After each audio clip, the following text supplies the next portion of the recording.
Netherlands.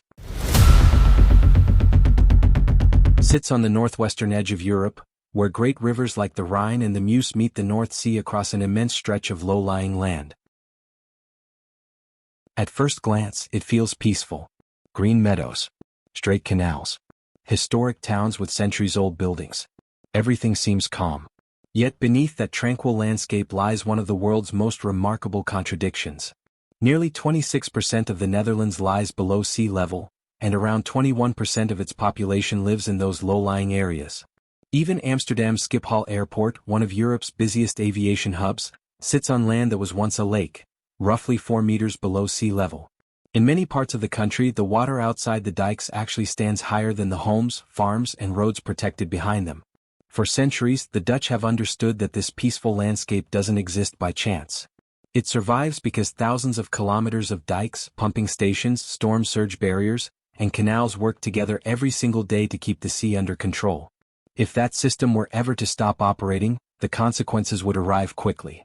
Water from the North Sea, combined with the country's major rivers, would begin reclaiming the lowlands. Within days, vast areas could once again become part of the sea that generations fought so hard to push back. This isn't a fictional disaster scenario. It's a possibility Dutch engineers constantly prepare for. And yet, on land that has spent centuries battling water, the Netherlands grew into one of Europe's strongest economies. It also became the world's second-largest exporter of agricultural products by value, despite possessing only a fraction of the farmland available to many agricultural giants. Modern financial markets, global trade, even the earliest forms of multinational corporations. Many of these ideas found some of their first foundations here. How did a country built on marshes and reclaimed wetlands become one of the world's most influential trading nations? Perhaps the answer is hidden inside a famous Dutch saying. God created the world, but the Dutch created the Netherlands. Building a country one piece at a time. The Netherlands wasn't created through conquest. It was built through patience. Nearly 2,000 years ago, the people living here understood one simple truth. Stopping the water wasn't possible. So first, they learned how to live with it. They built artificial hills known as terps, raising homes, barns, and churches safely above the reach of seasonal floods. Entire communities depended on those elevated mounds. Survival required cooperation. If one section of earthwork failed, an entire village could disappear beneath the water. As generations passed, the population continued growing. Simply building higher wasn't enough anymore. The Dutch began pursuing an even bolder solution. Instead of avoiding the water, they decided to remove it. They surrounded shallow lakes, marshes, and coastal inlets with enclosed dikes. The land trapped inside became known as polders. Today, polders are among the defining features of the Dutch landscape. Creating them was only half the challenge. The water still had to be pumped out. That's where one of the Netherlands' most recognizable symbols entered history. The windmill. Most visitors see windmills as charming landmarks standing quietly across the countryside.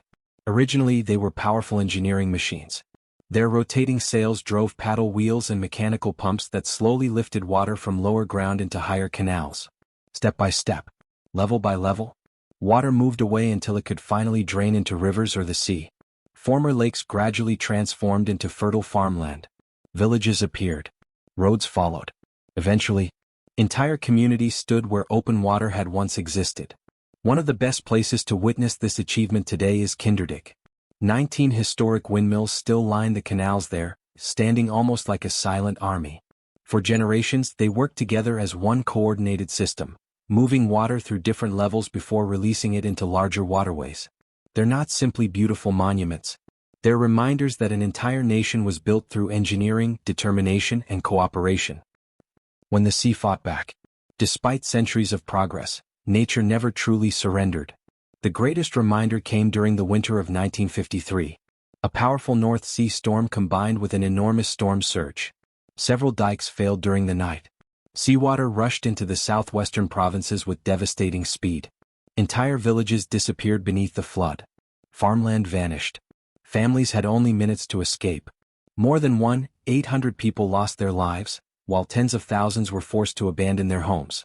It became one of the deadliest natural disasters in modern Dutch history. The tragedy changed the country forever. After the floodwaters receded, the Netherlands reached a shared conclusion.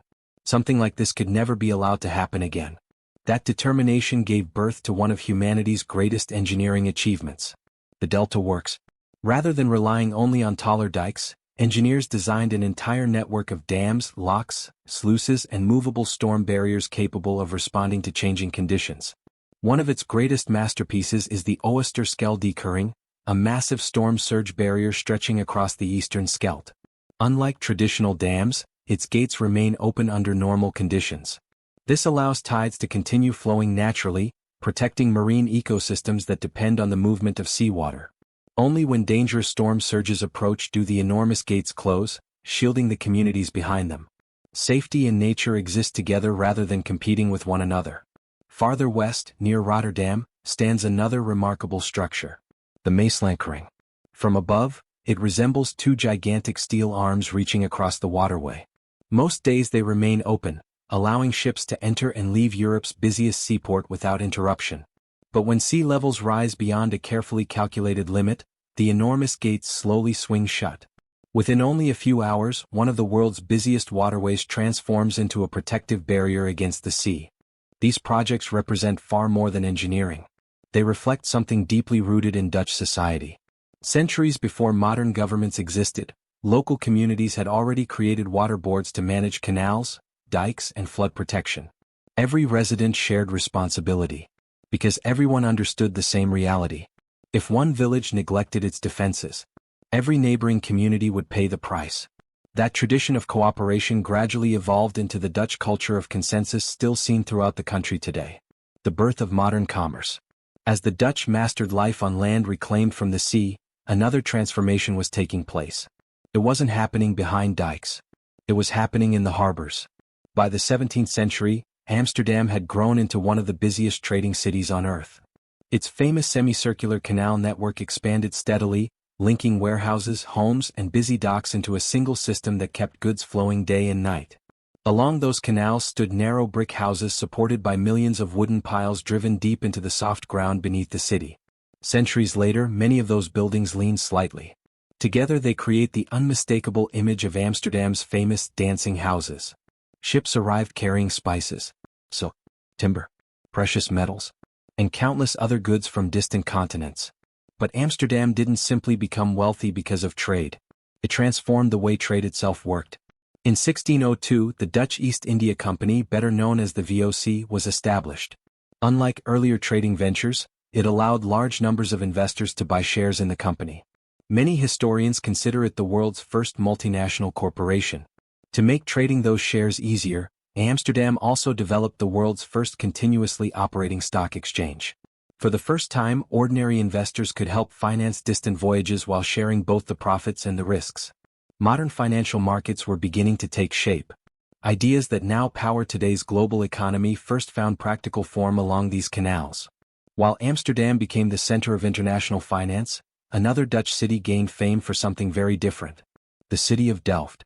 Here, artists, craftsmen, and scientists worked side by side during what would later become known as the Dutch Golden Age.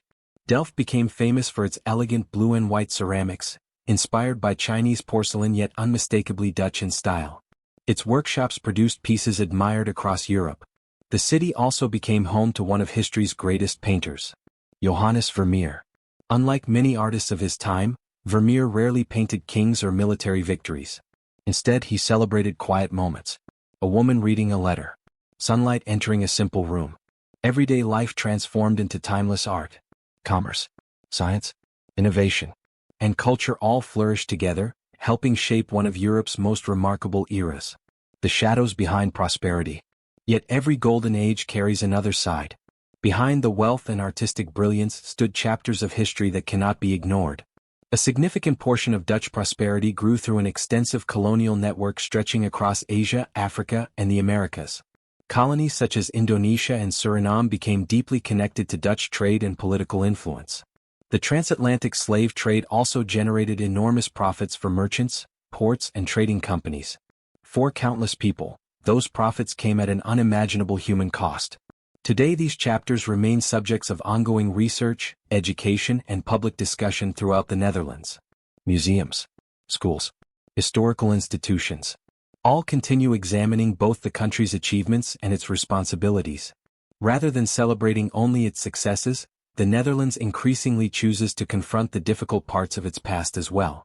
Perhaps acknowledging both triumph and tragedy is part of what allows the nation to keep moving forward. Europe's gateway to the world. Travel south toward the coast, and another Dutch success story comes into view. Rotterdam. Its skyline immediately feels different from Amsterdam. Modern. Industrial. Constantly moving. Here lies the largest seaport in Europe. Every year, millions of shipping containers arrive from every corner of the globe before continuing into the European continent.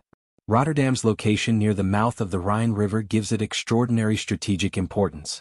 Cargo unloaded here quickly reaches Germany, France, Switzerland, and many other countries through an enormous network of railways, highways, and inland waterways.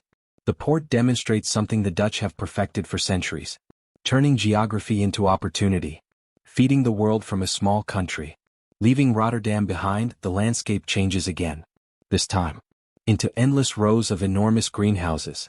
Welcome to Westland, the heart of Dutch high-tech agriculture. From the outside, these glass buildings appear simple. Inside, they're among the most advanced farming systems on Earth. Temperature, humidity, lighting, water, nutrients. Everything is carefully monitored and adjusted with remarkable precision. Instead of depending entirely on weather, crops grow under conditions optimized almost every hour of the day. The result is extraordinary productivity while using far less water than many traditional farming methods. Combined with one of the world's most efficient logistics networks, vegetables, flowers, and fruits can reach international markets incredibly quickly. This explains one of the Netherlands' most astonishing achievements. Despite its relatively small size, it has become the world's second-largest exporter of agricultural and food products by value. Innovation doesn't stop in agriculture. It extends into some of the world's most advanced technologies. A perfect example is ASML. The Dutch company manufactures highly sophisticated lithography systems used to produce modern semiconductor chips. Without these machines, many of today's smartphones, computers, medical equipment, and advanced electronics simply couldn't be manufactured. Once again, the Netherlands proves that influence isn't measured by the size of a country's territory. It's measured by the value of its ideas. The lesson of Dutch disease. Even remarkable success can create unexpected challenges. During the 20th century, enormous natural gas reserves were discovered in the province of Groningen. At first, the discovery seemed like an economic miracle. Energy exports generated enormous revenues. But over time, economists noticed an unintended consequence. As income from natural resources increased, other industries became less competitive. Manufacturing weakened. Certain exports struggled. The economy became increasingly dependent on one source of wealth. Economists later gave this phenomenon a name that would become famous around the world: Dutch disease. Today the term describes a challenge many resource-rich countries continue facing.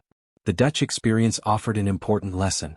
Long-term prosperity isn't built solely on natural resources. It depends on constant innovation, adaptation, and a diverse economy capable of changing with the world. A nation designed around practicality. Centuries of living beside the sea have shaped far more than the Dutch landscape. They've shaped the Dutch way of thinking. Instead of trying to eliminate every risk, people here learn to manage it. That mindset appears everywhere. In the layout of cities, in flood defenses, in transportation, and in everyday life. Perhaps no symbol represents this philosophy better than the bicycle. With roughly 23 million bicycles, more than the country's population, the Netherlands has become one of the most bicycle-friendly nations on Earth. Children ride to school. Office workers commute on dedicated cycling lanes.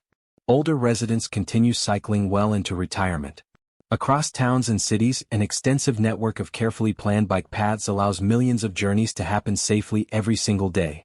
Here, cycling isn't treated as a hobby or weekend activity.